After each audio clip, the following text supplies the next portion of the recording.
байцгаана үзэгчтэй тэгэхээр DBS-ээс 7 хоног тутам бэлтгэн хүргэдэг ярилцах цаг нэвтрүүлгийн ээлж дугаар эхлэх бэлэн болж байна. Жил бүрийн 12 дугаар сарын 3-ны өдөр болвол хөгжлийн бэрхшээлтэй иргэдийн эрхийг хамгаалах өдөр тохиолдов. Түүнчлэн 12 дугаар сарын 10-ны өдөр бол олон улсын хүний эрхийн өдөр тохиолдог. Тэгвэл эдгээр өдрүүдийг тохиолдуулан Монгол улсын хэмжээнд төрийн ил тод биш хариуцлагагүй байдлыг илчлэх эрхээ шаардын аян өрнөж байгаа юм а. За тус аяны хүрээнд DBS-ээс Дархуул аймгийн хөгжлийн бэрхшээлтэй иргэдийн холбоотууд төрийн бус байгууллагатай хамтран эрхээ шаардын аяны хүрээнд за манай хэлцтэй хамтран за ярилцлага, хилцүүлэг, шторк зэрэг одоо олон нийтийг хамарсан, олон нийтэд чиглэсэн за нэвтрүүлгүүдийг бэлтгэн хүргэх гэж байгаа. Энэ өрөөнд үзэгч та бүхэндээ өнөөдөр хөгжлийн бэрхшээлтэй эмэгтэйчүүдэд ямар асуудал тулгамддаг вэ? Хөгжлийн бэрхшээлтэй эмэгтэйчүүдийн эрхийг хамгаалах чиглэлээр бид юу хийх боломжтой вэ гэдгээр одоо ярилцах гэж байна. Үзэгч та бүхэндээ эрхэм зочдоо танилцуулъя. За миний баруун гар талд Дархуул аймгийн тэрэгцэртэй иргэдийн холбооны ажилтан Отгон Туяа. За түүний хажууд Дархуул аймгийн хараа гүйчүүдийн холбооны тэргүүн Хишигт. За хамгийн баруун гар талд бол хүний эрхийн үндэсний комиссийн Дархуул аймаг дахь ахлах шинжээч Болор Туянаар хүрэлцэн ирсэн байгаа юм а. Та бүхэндээ оройн хүргэж байна. Хүрэлцэн ирсэнд баярлалаа. За баярлалаа. За баярлалаа. Тэгэхээр үзэгч та бүхний тоо баримтыг дурдж бас ярилцлага эхлүүлэе гэж бодож байна. Манай Дархуул аймгийн хэмжээнд 4474 хөгжлийн бэрхшээлтэй иргэд байдаг аж төрдөг. За тэгвэл үүнээс 1982 нь бол эмэгтэйчүүд байгаа юм а. За үүнээс бас 30-аас дээш насныханд одоо дийлэн хувийг эзлэх гэсэн тоо баримт байна тийм ээ. За тэгэхээр хөгжлийн бэрхшээлтэй эмэгтэйчүүд гэсэн сэдвийг бид нар өндөр сонгож авсан байгаа. За нийлэнхүүд нь ингээ ярих юм бол мэдээж хөгжлийн бэрхшээлтэй иргэдэд маань маш олон асуудал тулгамдж байна. Мэдэг эрхэн зөрчигдэж байна, зорчиг эрхэн зөрчигдэж байна гэдэг ч юм уу. Бидний одоо өдөр тутмын амьдрал та бүхний эрх олон байдлаар зөрчигдэж байгаа. Гэхдээ өнөөдөр бид нар хөгжлийн бэрхшээлтэй эмэгтэйчүүдэд илүү онцолж ингэж ярих гэж байгаа юм а. За тэгэхээр та бас энэ Дархуул аймгийн тэрэгцэртэй иргэдийн холбооны ажилтны хувьд манай тэрэгцэртэй эмэгтэйчүүдэд наад зах ямар асуудал тулгамдж байна. Та бүхэн эрүүл мэндийн анхан шин тусламж үйлчлэгийг авч чадаж байна уу? Энэ тал дээр хоёулаа ярьцлага эхлэе гэж бодож байна. За үзэгчтэй энэ өдрийн мэндийг хүргэе. Би тэрэгцэртэй иргэдийн холбоонд ажилладаг. За тэгээд манай Дархуул аймагт болохоор түрүүн хэлсэн 1982 эмэгтэй байдаг. Тэрний одоо 100-аас 105 орчим нь одоо 30-аас дээш насны юм хөгжлийн бэрхшээлтэй эмэгтэйчүүд байдаг. Тэр тусмаа тэрэгцэр хэрэгэлдэг юм эмэгтэйчүүд байдаг. За тэгээ өнөөдөр ягаад энэ эмэгтэйчүүдийн талаар би тэр тундаа бүр нөхөрчгөн эрүүл мэндийн талаар ингэж ярилцах гэж ингэж ярьсан байгаа. Тэгээд хөгжлийн бэрхшээлтэй эмэгтэйчүүд маань ягаад нөхөрчгөн эрүүл мэндийн тусламж үйлчилгээг авахд хүндрэл үүсдэг вэ гэхээр тэр хэд маань өөрсдөө нөгөө бусад эмэгтэйчүүдтэйгээ адилхан өөрийнхөө юугаар ингэж явж чаддгүй заавал хүний тусламж авч ингээд эрүүл мэндийн тусламж үйлчилгээнд авах хэрэгцээ гардаг. Гэтэл нөгөө эмэгтэй хүн юм чинь бас нэг өөрийн гэсэн нууцтай, өөрийн гэсэн бодолтой байж идэг. Тэр тал дээр ингээд эрүүл мэндийн тэр тусмаа нөхөрчгүй эрүүл мэндийн тусламж авах гэхээр ерөөсөө нөгөө хүртээмжтэй тэг яг өөртөө тохирсон тийм үйлчилгээг ерөөсөө авч чадахгүй байгаа байхгүй юу? Яагаад гэвэл байнга л хүнтэй явж идэг. Яагаад заавал хүн дагуулж явах шаардлага нь юу вэ гэхээр нөгөө манай эрүүл мэндийн газруудын маань хүртээмжтэй ерөөсөө хангагдаагүй байж идэг. Хэдийгээр ингээд бид нар шаардлага тавиад налуу зам хийлгээд байгаа мөртлөө энэ нь аюу стандарт бас хизээч бид нар ингээд ганцаараа тэр замаараа явж чадахгүй. Тэгээд заавал нөгөө зайлшгүй хүн дагуулах ингээд шаардлагатай болчиход байгаа байхгүй юу. Тэгээд нөгөө хүний хажууд бид нар чинь бас эмчтэйгээр тэр болгон асуух гэдсэн зүйлээ нөгөө асууж чадахгүй. Тэгээд тэрнээсээ болоод жоохон нөгөө нөхөрчгүй эрүүл мэндийн талаар тусламж авах үйлчилгээ маань жоохон хомс үйлчилгээ маань дутмаг ч юм уу тийм байдалд байгаад байгаа. Нөгөө талдаа гэхээр нөгөө эмэгтэйчүүд маань бас эмэгтэйчүүдийн үзлэгт орох гэхээр нөгөө тохируулахдаа тоног төхөөрөмж маань байдаггүй болохоор ерөөсөө эмэгтэйчүүдийн үзлэгт ороогүй гэсэн юуг одоо манай эмэгтэйчүүдийн бараг 11 хоёр нь тэр үзлэгт ордог. Тэгэл бусд нь ерөөсөө үзлэгт орж чадаагүй гэсэн тийм хариулт өгдөг байхгүй.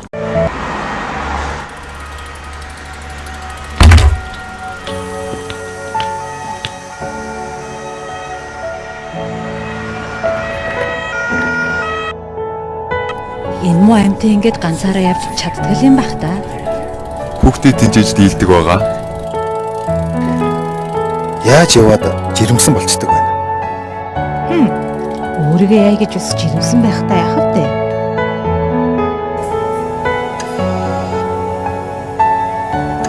сайн байна уу? Энэ алтан дорхын тулд таны жинг үзэж үзлэг шинжилгээнүүд авах ёстой. Гэвч манад танд зориулсан тусгай ор эмнэлгийн эрхсэл байхгүй учраас хоёулаа хүндрэлтэй тулгарх нь дээ. Та нар зориулсан тусгай эмнэлэг улсаас барихад яана.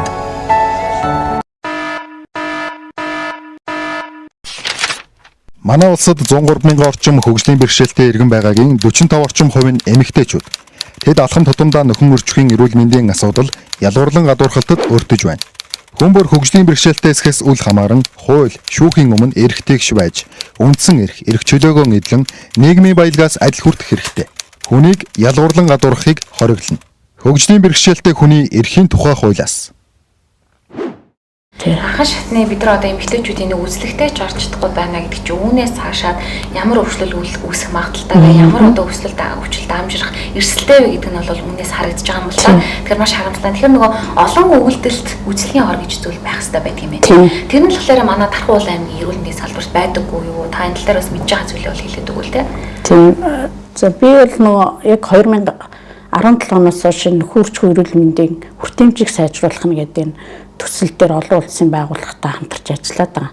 Тэгээ яг энэ ажлынхаа хүрээнд нөгөө 17 онд эмнэлгүүдийнхээ бүх орчинд ингээ үнэлгээ хийгээд тэр үнэлгээнийхээ дагуу зөвлөмж бүх эмнэлгүүдэд хүргүүлсэн. Тэгээ энэ зөвлөмжтэй яг юу багтаасан бэ гэхээр нөгөө налуу зам, ариун цэврийн өрөө, тэгээд нөгөө тохируулах тоног төхөөрөмж гэдэг нөгөө нэг эрүүл мэндийн үзлэгийнхээ эмэгтэйчүүдийн үзлэгийн ор энтрийг одоо үнэлгээ хийхэд ерөөсөө манай Тархуу аймгийн хэмжээнд ийм тохируулахтай энэ олон үйлдэлтэй ортой эмнэлэг ерөөсөө байгаагүй, тийм байдаггүй гэсэн юм үнэлгээ гарсан.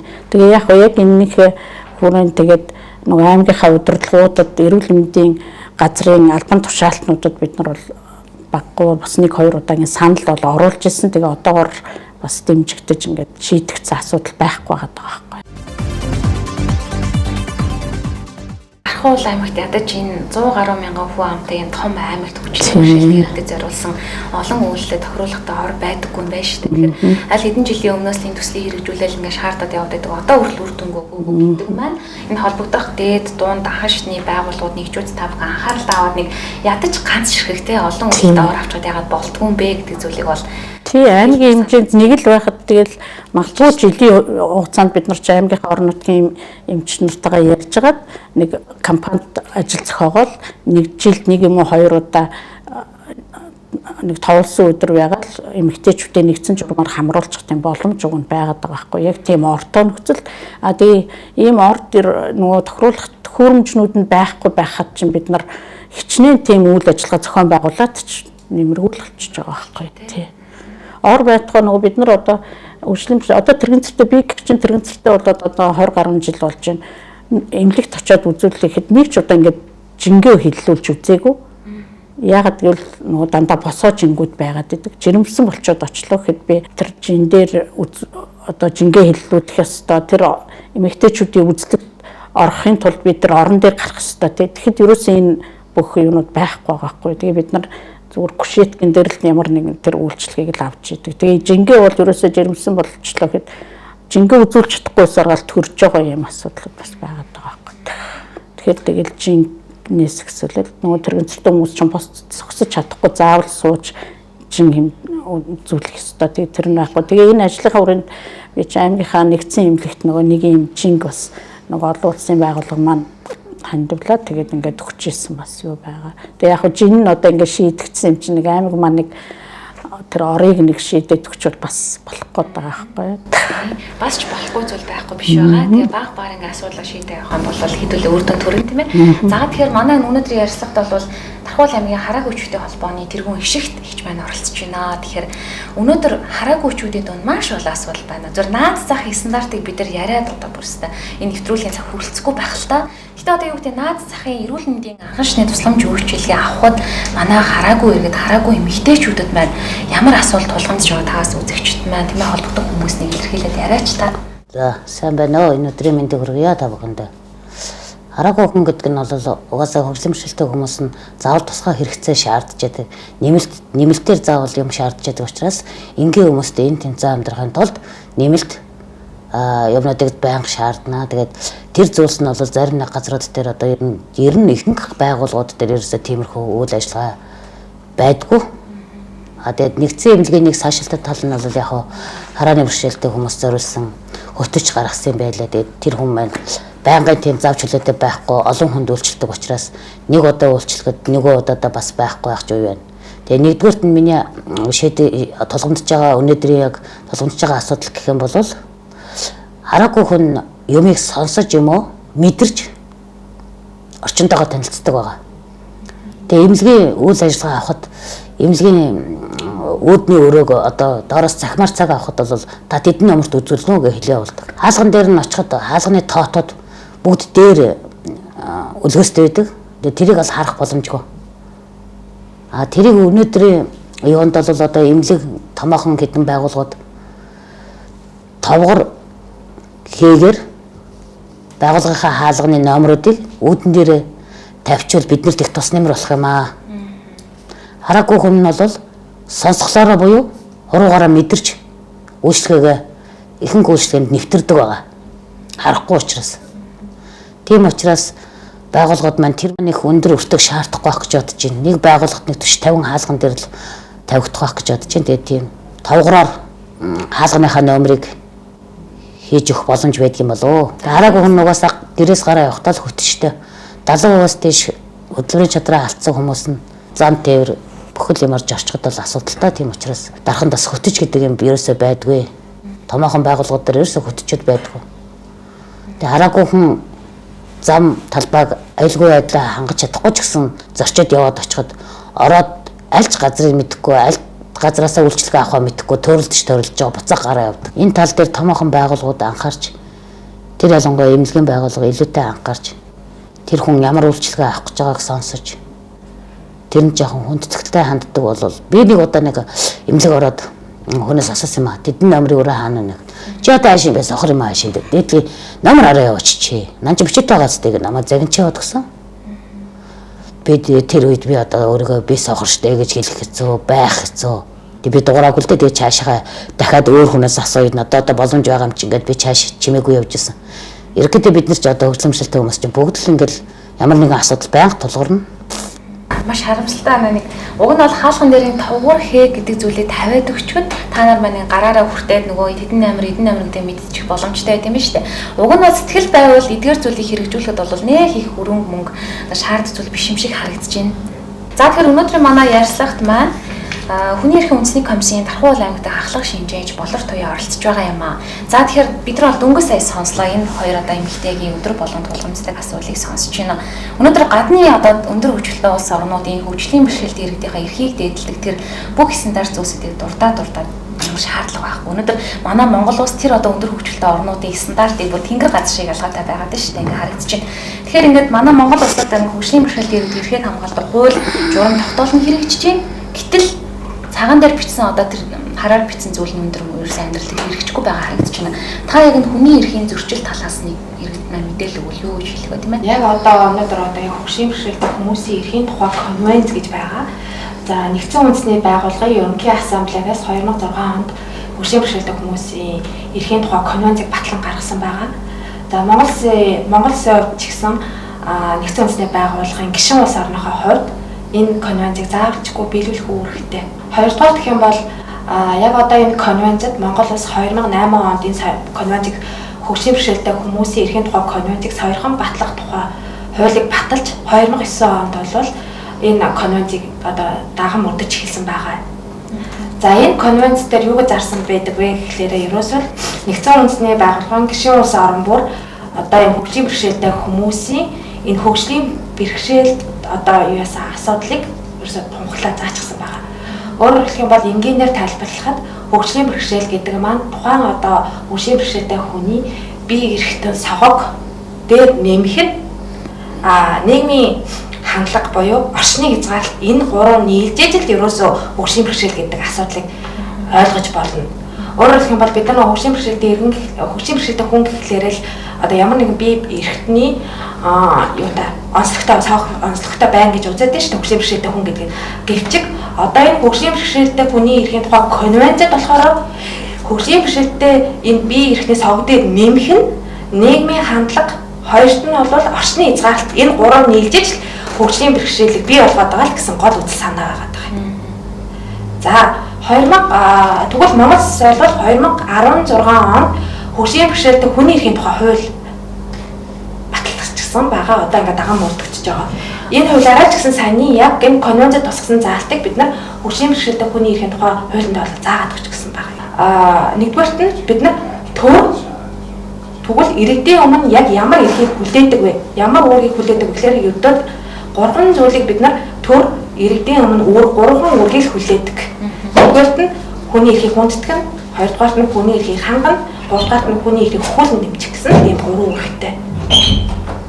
Энэ чухалаараа бид нар нэгдсэн үндэсний байгууллагын гишүүн улс орныхоо хувьд яг одоо энэ хөгжлийн бэрхшээлтэй хүмүүст энэ тулгамдж байгаа энэ асуудал конвенцэд нэгэн Монгол улс нэгдээ орчихсан юм чинь бид нар энэ хүмүүс эрхийг хангах үүрэгтэй л гэсэн үг ингээр тайлбарлах юм байна.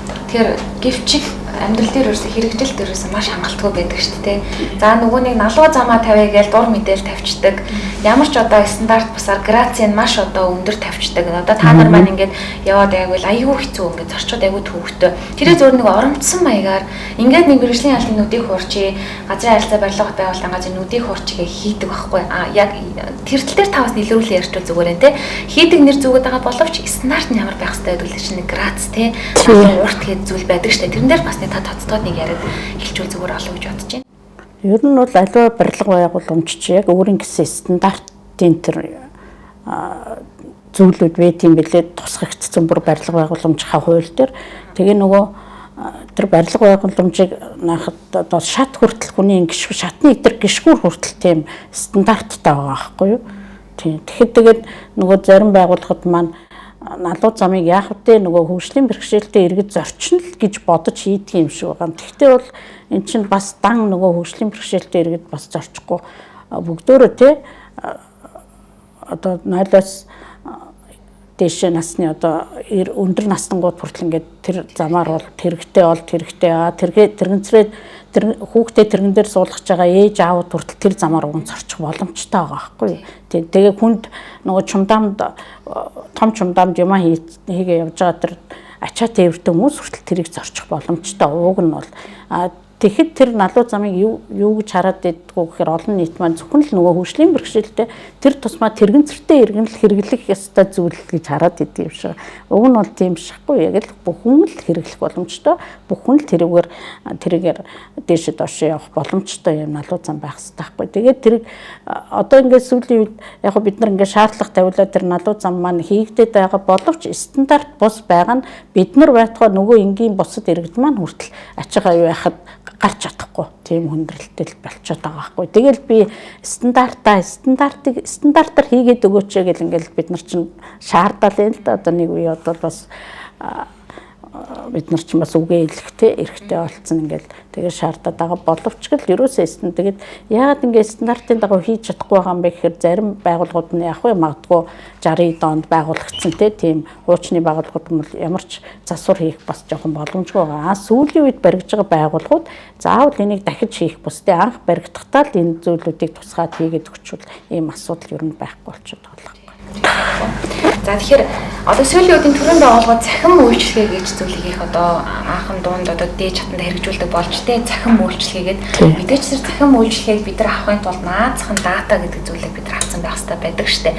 За одоо энэ төрийн байгууллагын хэрэгжүүлдэг энэ одоо үйлчлэгээнүүд наацхын зүйлийг авч чадчих байна уу? Хөгжлийн бэрхшээлт иргэд маань гэж бодглохлоор за хөгжлийн бэрхшээлт иргэд бол мэдээж ажлын байранд ороход маш хэцүү байдаг. Тэр багийн ажил олгогч эдгээр иргэдийн минь ажилд авч чаддаггүй.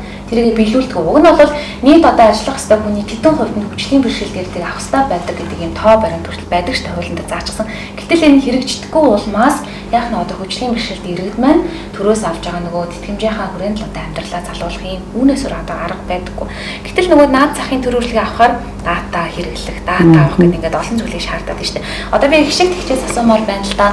Та нар маань ингээд төрийн анхан шатны үйлчилгээ мэдээллийг авах гэхээр одоо хэр хүндрэлтэй байдаг юм бэ? Одоо сүүлүүд бүхэл юмыг захимжуулчихсан байна. Одоо коронавирусын халдваргээд улам л одоо бүх зүйлээ захим руу шийдвүүлэх гэдэг болчихжээ. Энэ тал дээр та бүхэн ямар бодолтой байдаг вэ хичээдэг. Та бас мэдээлэл өгөөч. Энэ захим үйлчлэгээ бол харааны бэрхшээлтэй хүмүүст бол айгүй хүнд цохилт болж байгаа. Харааны бэрхшээлтэй хүмүүс нь тусгай дууд програмаар нэвтэрч үйлчлэгээ авдаг. Тэгээ альпа утсан дээр суугддаг тэр дууд програм хүн бүхэн альпа утас бариад дууд програмаа суулгаад тэрэндээ бүрэн нэвтрээд үйлчлэгээ аваад явах боломж нь хязгаарлагдмал. Цөөхөн тооны хүмүүс л тэрийг ашиглаж чаддаг. Ихэнх хүмүүс нь тэрийг ашиглаж чадахгүй. Жишээлбэл одоо ингээл бүхэл юм захин болцсон. И Монголи бүх юм захин. И газар, и халамж гэл ингээл та бүгдийн л аппликейшнээр л та бүртгэлээ хийлгэнэ. Аппликейшнээр та хандна гэл. Тэгэхээр зэрэгэл одоо энэ дэр хэрвээ ганц би хараагүй хүн байх юм бол одоо тэгэл төрийн үйлчлэнээс бүр тасарж ийн гэсэн үг. Тэр ялангуяа өндөр настай хүмүүс бол одоо сүүлийн үеийн андраас төрцөө хэрэглэж мэдэхгүй. Залуу яг идэвхтэй байгаа хүмүүс нь бол ингээд зүтгэл гаргаад зарим нэг нь сурна. Зарим нэг нь бол тэр дууд програмаа суулгах боломжгүй. Тэр нь сүүлийн үед бол яг тусгай хэрэгсэлд хамрагдаж ирж байгаа боловч альпа утсыг бас тэр болгон хүн бүхэн өнөөдөр програмаа суулгах гэж альпа аваад бариад байх чадaltaй чаддаг. Амжиргааны баталгаач төвшнгөөс доогуур орлоготой хүмүүс хэдэн саяын үнэтэй альпоныг аваад бариад байх нь бас хэцүү шүү дээ. Аав ээж ах дүүгээсээ үр тавиулан тэр чинь. Зүгээр нэг өөрөө карманасаа гаргаад өгдөг мөнгө бас биш байхгүй. Тэгэхээр одоо үүн дээр яаж анхаарах зүгээр гэж та бодож байна. Гарц гаргалаад хэлээд өгөлтэй юм төрлийн байгууллагын зүйл захин мөршлөө гэдэг одоо яах ёстой байт юм бол та захин үйлчлэгээ нь одоо орж ирж байгаа програмууд бүгд ямар ч дуугүй орж ирдэг. Хараагүй хүнд ямар ч зориулагдсан юм тэн дотор юу ч байдаггүй. Тийм учраас цаанаасаа угаасаа аппликейшн угаасаа ингээд бүхэл юм төрийн үйлчлэгээ болж байгаа юм бол бүх хүнд хүртээмжтэй байхын тулд тэр хүмүүсийн тэр аппликейшн цацагдж байгаа бүх юм дуутай байх юм бол харааны бэрхшээлтэй хүмүүсийн одоо 60-70% нь ашиглаад явна. Дуугүй тийм юм чинь хөдөлмөр магадлалын комиссийн шийдвэрээс 70%-аас доош хүмүүс нь ашиглах боломжтой. 70%-аас дээш хүмүүс нь бол тэр зүйлийг ашиглах ямар ч боломжгүй болчих. Тэр жижиг бичгүүдийг харж унших нь битэл өмнөх замаа харж явж чадахгүй. Зарим нь бүрээ хараагүй хүмүүс дуудлал байхгүй бол ямар ч нэвтрэх ямар ч боломж байхгүй. Тэгэхээр энэ зүйл дээрээс давхар сүүлийн үеийн хөгжүүлж байгаа аппликейшн бүгдийн л хэрвээ л үнэхээр л одоо ингээд одоо энэ хүмүүстэй ээлтэй бай бүх хүмүүсээ энэ тэнцүү өвлийн бэрхшээлтэй хүн гэж гадуурхахгүйгээр энэ тэнцүү нийгэмд харилцаатай байлгая. Энэ хүнийг дандаа доод түвшинд байлгахгүй энэ хүн өөрийнхөө хэрэгцээг хангаад эрүүл хүнтэй энэ тэнцүү амьдрах гэж бодох юм бол улс орон энэ талаар хөгжүүлэх ёстой. Тийм ээ. Хийх ёстой. Одоо ямар нэгэн үйл ажиллагаа хийж байгаа бол энийг давхар хөгжлийн бэрхшээлтэй иргэд маань хүртээмжтэй авах ёстой шүү гэдгийг бодолцож явах үнэхээр шаардлага байгаа юм байна. Энийг бас харж байна. Танаас бас ерөнхийдөө нөгөө нэг яг одоо энэ дээр бид нар тэгвэл нөгөө төрийн одоо өөрөөр хэлэх юм бол тухайн орон нутгийн шийдвэр гаргах эрх бүхий албан тушаалтан яг одоо ийм иргэд рүү чи одоо бодлого боловсруулахдаа тухайн одоо зорилдог бүлгийн иргэдийг одоо тухайн хөгжлийн бэрхшээлтэй иргэдэд асуудлаа бид нар хөтөлбөр боловсруулах гад тэ эдгээр зориулсан эдгээр хүмүүстэй зориулсан ямар нэгэн үйлчлэгээ бодлого боловсруулах гэдэг юм бол эдгээр иргэдийг оролцуулах хэрэгтэй. Эдгээр хүмүүсэд маань оролцоо одоо хангалтгүй байгаа улмаас одоо яг одоо тулгамж байгаа асуудлууд нь тодорхой бус омчгүй байгаа юм л да. Өөрөөр хэлэх юм бол оролцоог хангах хэрэгтэй. Эдгээр хүмүүсийн оролцоог хангаж эдгээр хүмүүсийн хүсэл сонирхлыг сонсч бид нар тухайн шийдвэрийг гаргах нэ гэсэн үг нэгдүгээрт. Хоёрдугаарт бол бид нар хүний эрхийг одоо нэг эрхийг хангахгүйгээр бусад эрхийг хангах боломжгүй. Өөрөөр хэлэх юм бол одоо түрүүний ярианд гарсан зорчих эрх, эрүүл мэндийн тусламж үйлчилгээ авах эрх зөрчигдөхөөр үүнийгээ дагаад нөгөө хүний эрүүл мэндийн өөрийгөө хамгаалахтай эрүүл мэндээ хамгаалах тусламж үйлчилгээний эрх зөрчигдөн. Энийгээ дагаад одоо тухайн хүний бусад эрхүүд зөрчигдөж идэг. Өөрөөр хэлбэл нэг эрх зөрчигдөхөд дагаад бусад эрхүүд харилцан хамааралтайгаар зөрчигдөж идэг. Нэг эрхийг нь одоо бид нар ингээ хангахад харин яах нь дагаад бусад эрхүүд ингээ дагаж одоо ингэж сайжирдаг юм а гэдэг энэ манад одоо хүний эрхийн үндсэн юм бас нэг юм 6 зарчимд байдаг. Эрх бүхэн бол харилцан хамааралтай гэдэг асуудал энэ дээр ялчгүй яригадаад байна л да. Бид нар нэг эрхийг хангалттай сайн эрхийг хангаад өгчих юм бол үүнийгээ дагаад бусад эрхүүд нь л хангалттай дагаа явчих юм байна. Хангалттай явчих юм. Ингээд нэг эрх зөрчигдөөд байхад тусам л одоо ингээд тэрийгээ дагаад бидний нөгөө зорчих эрх зөрчигдөхөд тухайлах юм бол байгууллагын эрүүл мэндийн тусламж үйлчилгээ авах гэдэг ороход налуу зам хангалтгүй байгаа учраас тэнд одоо нуугдаад байгаа тусламж үйлчилгээ авч чадахгүй эрүүл мэндийн тусламж үйлчилгээ авч чадахгүй ингээд нэг эрхээ зөрчигдөж байгаа юм. Тэгэхээр эрх бүхэн харилцан хамааралтай гэдэг ойлголт энэ дээр бас яваад байгаа юм. Тийм. Та саясаа яриандад ордож штэ. Одоо нөгөө улсын комисс гэж байдаг штэ барилга хүлээж авдаг. Тэнд одоо энэ хөгжлийн бэрхшээлд иргэдийн төлөөлөлүүдийг заавал байрлуулах хэрэгтэй, байгуулах хэрэгтэй байгаа ахгүй. Гэтэл бол байдаггүй юм байлээ. За дээрэс нөгөө хөгжлийн бэрхшээлд иргэдийн одоо хороо гэж зүйл манай аймагт ер нь байдаггүй. Хуралцдаггүй ер нь сүүлийн үед хурал мурал хийж байна, ажил төрөл хийж байна. Энэ тал дээр таас мэдчих хав зүйл байна уу? Уг нь тийм хороо байдаг тийм ээ. Зөвлөл гэж байгаа. Ерөөсөө харагддаггүй. Тий. Манай аймагч бол одоо 7-8 төрлийн бас байгууллага байгаа. Яг хөгжлийн бэрхшээлтэй иргэд рүүгээ чиглэсэн ажилладаг. Тэгээд хөгжлийн бэрхшээлтэй иргэдийн зөвлөл гээд байгууллага бас байдгийн. Яг тэр зөвлөл нь нөгөө төрлийн бас байгууллагуудынхаа юуг уг ингээ удирдаад бүгдөө ингээ нэгдээд тэгж уг нь ажиллах ёстой юм бэлэлтэй тийм зөвлөн чиглүүлээд нөгөө хэдэн доор санаагаа өгч идэг. Тэгж л уг нь ажиллах тийм зарчимтай юм шиг байна. Гэхдээ манай аймгийнхан яадгийн нэг их тэгэл уулзалтаал хуралдаал нөгөө асуудлаа ярилцаал одоо энэ жилийн чинь ядаж нэг жил одоо тэр 6-7 гэдэг чинь бол бас нэг тийм бага тоо биш байхгүй тий 4,000 гэдэг үнд бол тэгэхэд одоо тэр зүйл маань хуралдаад бүгдөө нэг жилдээ нэг сар болгон байлгүй жилд нэг чанартай нэг 2-3 ажил хийгээд нэгдээд ингээ хийж өгөх нь боломжтой байгаа байхгүй. За бид бол яг 12 сарын 3-ны өдөр буюу хөгжлийн бэрхшээлтэй иргэдийн эрхийг хамгаалах өдрөөр яг төрийн байгууллагын холбогдох эрх бүхий албан тушаалуудыг байлцуулаад за нэгдэлтэй хөгжлийн бэрхшээлтэй иргэдийн төлөөлөлтийг байлцуулаад хилцүүлэх зохион байгуулахын шүү үзэгчтэй. Тэгэхээр өнөөдөр энэ гарч байгаа саналыг ч гэсэн хилцүүлэлээр бид нар бол ярина. Тэр хүмүүсээс бид нар ирэхээр шаардна. За тийм учраас 12 дугаар сарын 3-ны өдөр одоо гарах тэр хилцүүлгийг үзэж та бүхэн заавал үзээсэй гэж бодож байна. За тэгээд хэдүүлээ маш олон зүйлийг ярилцлаа. Бас ярилцлага өндөрлөг төгсөн учраас гуруулаад тийм ээ тавчхан яг одоо юу гэдэг бид нар шаардаад байгаа билээ. Энэ одоо ярилцлагыг үзэж байгаа нэг ч ихсэн иргэн, нэг ч ихсэн ажил олгогч, нэг ч ихсэн аж ахуйн нэгж байгууллагын компани, эзэн захирал байвал төрийн байгууллагад ажилладаг одоо төрийн албан хаагч байвал та бүхэн одоо эдгээр хүмүүсийг хэлж байгаа үгийг нэг ч ихсэн хүмүүс сонсч аваад ажил одоо зүйлдээ хэрэгжүүлвэл бидний одоо зорилго оршиж байгаа юм шүү дээ.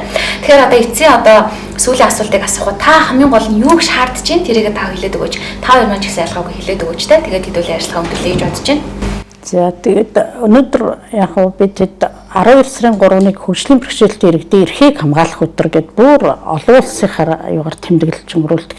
Тэгэхэд манай Монголд бол магадгүй эрхийг хамгаалах өдрийг одоо нэг баярын өдөр гэж ойлгоод бас нэг баяр зохион байгуулалттай тийм өдөрлөг хийх гэл ингээл тиймэрхүү хэлбэрт жоохон явуулчаад байдیں۔ Гэхдээ энэ бас нэгсэндээ эрхийн өдөр болохоор бид нар эрхэл шаардах хэрэгтэй болохоор тий эрхэл шаардах зөвлөл гэж би зөвхөн иргэн үнийхээ хувьд бодож явдیں۔ Тэгээ миний хувьд би нөгөө эмэгтэйчүүдэд төлөөлж оролцож байгаа тэр тусмаа тэрэгцэртэй эмэгтэйчүүдэд төлөөлж байгаа болохоор эрүүл мэндийн одоо тусламж үйлчилгээг авахын тулд манай эмэгтэйчүүдэд бол тэр нэг үзлийн орыг л нэг аймгийнхаа хэмжээнд нэг ганцыг одоо аваад өгөөч болгоод өгөөч үзлэгийн ортой болгоод өгөөч л гэж шаардмаар энэ өдрөөр. За тийм баярлалаа. Таны хувьд шигч.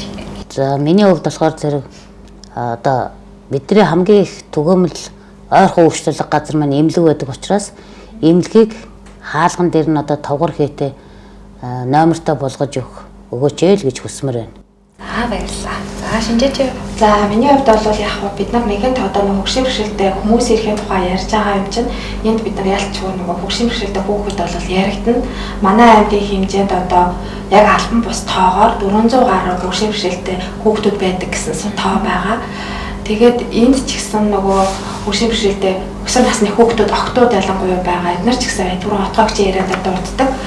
Магадгүй энэ хүүхдүүд бас энэ нөхөн үржихүүн асуудлаар эрүүл мэндийн тусламж үйлчилгээ авч чадахгүй ингээд нуугдмал тий энэ байгаад байна. Тэгэхээр энэ дээр бас нөгөө удирдах эрх шийдвэр гаргах төвчний хүмүүс бас хөгжлийн бэрхшээлтэй хүүхдийн эрхийн асуудал руу нөхөн үржихүүн эрхийн асуудал руу бас анхаарлаа хандуулаач гэдэг хүсэлтийг тавья. За та бүхэнд маш их баярлалаа. Өнөөдрийн маань эрхэм зочдоор Хүний эрхийн үндэсний комиссийн Тархуул аймаг дахлах шинжээч Болор Туяа, Тархуул аймгийн хараа хүчүүдийн холбооны тэргүүн хишэлт, Тархуул аймгийн тэрэгцэртэй иргэдийн холбооны ажилтан Отгон Туяа нар оролцсон юм аа. За тэгэхээр бид нар бол энэ улсын хэмжээнд хэрэгжүүлж байгаа эрхийн шаардын аяны хүрээнд өнөөдрийн ярилцлага зохион байгуулж үзэж та бүхэндээ багахан ч гэсэн мэдээлэл өгье гэж хүссэн юм. За тэгэхээр үргэлжлүүлэн бас та бүхэндээ яг эрхийн шаардын аяны хүрээнд Тархуул аймгийн хөршийн бэрхшээлтэй иргэдийн холбоотод болон төрийн өмс байгууллагатай хамтарсан шторх болон за хилцүүлгийг бол зохион байгуулалт та бүхэндээ хүргэх болно. За хүн болгон хөгжлийн бэрхшээлтэй иргэдийнхаа эрхийг хамгаалах чиглэлээр ямар нэгэн зүйл хийгээрээ өөрөөсөө хамгаалах бүхий л зүйлсийг хийхийг бодвол шаардаж хүсэж байна. Анхаарлаа хандуулсанд баярлалаа үзэгчдээ.